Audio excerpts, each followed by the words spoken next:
February is National Heart Month, a time when everyone should be focusing on their cardiovascular health. This morning on Ask a Specialist, we'll talk about your food choices and how it can affect your heart with Dr. Kevin Saleri, cardiologist at the Queen's Heart Institute, West Oahu. Good morning, Dr. Saleri. How are you doing this morning? Morning. I'm doing beautiful. Thank you for asking. Now, first off, let's talk about some of the healthy food choices that people should be making. What are your recommendations? First and foremost, I would say you need to learn to read the food labels. Don't get caught up in the shiny marketing that they put out in front of the food packages. Turn the package around and look at the nutrition facts and look at for foods in low in saturated fat, sugar, cholesterol, and choose foods high in unsaturated fat and fiber. If you're trying to lose weight, it's a matter of numbers, and the calories you put in should be less than the calories that you put out. Ditch the processed foods, sweetened drinks, and these are riddled with sodium and processed sugars, which can cause high blood pressure, diabetes, and obesity. Load up on your veggies, lean proteins like fresh fish, seafood, and white meat chicken. If you don't like eating salads all day, you can still eat the types of foods you like, but avoid fried foods in favor of steamed, baked, roasted meat and vegetables. And as much as I hate to say because of how tasty they are, try to avoid eating refined grains like white rice, bread, in favor of more complex carbs like brown rice, whole wheat, and quinoa. These provide more fiber and don't spike your blood sugars as much. And I can't say enough about extra virgin olive oil, tree nuts, and seeds. These things are full of polyphenols, which can lower bad cholesterol, raise good cholesterol, and lower your diabetes risk. Now, Doc, what about all the different types of diets that are out there, from keto, paleo, fasting? Which ones are the best and why? Yeah, so one of the most popular diets out there is, of course, the keto diet, which is very low carb, high fat, and moderate protein. It's great for weight loss and diabetes, but it puts strict restrictions on the amount of carbohydrates you take. The issue with keto is it can be difficult to follow and do it cleanly. Contrary to popular belief, if you don't want to get all your calories from animal fats and butter or cream because these can increase your bad cholesterol, which worsens your cardiovascular risk. You should still try to consume mainly unsaturated fats. And if you do it perfectly, you can improve your insulin sensitivity, lose weight, and have improved cholesterol levels, though I do find people have trouble with such stringent criteria, and it only ends up being more temporary if they revert back to the original diet. My personal favorite is the Mediterranean diet. It's actually recommended by the American College of Cardiology, and it emphasizes whole foods, plant-based diet with an emphasis in the elimination of processed foods and refined carbs.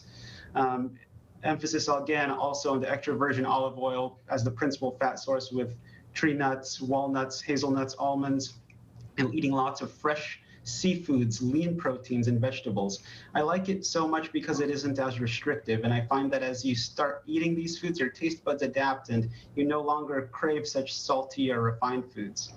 Intermittent fasting also has been shown to decrease the amount of abdominal fat, which is directly linked to higher rates of diabetes, heart disease, and inflammation. And fasting can also lower the blood pressure and your resting heart rate. Just a 12-hour fast overnight can improve your insulin sensitivity and allow your body to start using your fat as its primary source of energy. And of course, the best diet is the one that you can actually follow.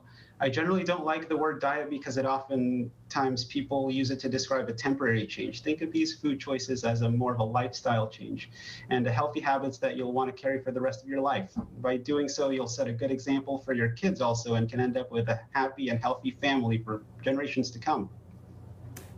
Now, there are still a lot of people who will say, Doc, I've done everything right when it comes to eating healthy, but I still can't get my cholesterol down or lose weight. What would you tell them?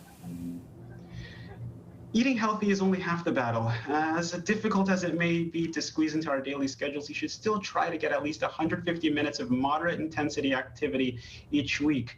That's about 30 minutes brisk walking 5 times per day. The exercise helps to burn calories, lower your bad cholesterol, raise your good cholesterol, lower your blood pressure, and et cetera, et cetera. And the body also needs rest, and without good quality sleep, you can put yourself in an inflammatory state, which can increase your rates of diabetes, blood pressure, and obesity. And if you're doing all the above and it's still aren't getting the results, then it's possible you may have a medical condition. Things like sleep apnea, thyroid problems, liver problems, all can contribute to your overall metabolism. So make sure to talk to your doctor and investigate. And if everything else you do is perfect and your cholesterol is still high, don't beat yourself up. Unfortunately, sometimes it's just genetic. Your body actually makes its own cholesterol, which some would argue has more of an impact than the dietary sources. Don't feel ashamed if your doctor recommends cholesterol-lowering medications despite your best efforts. We all need a little help sometimes, and it isn't always your fault.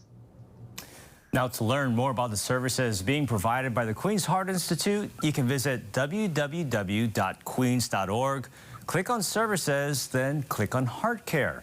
Or you can just give them a call at 808-691-8900. Thank you very much, Dr. Solir, for your time, and have a great day.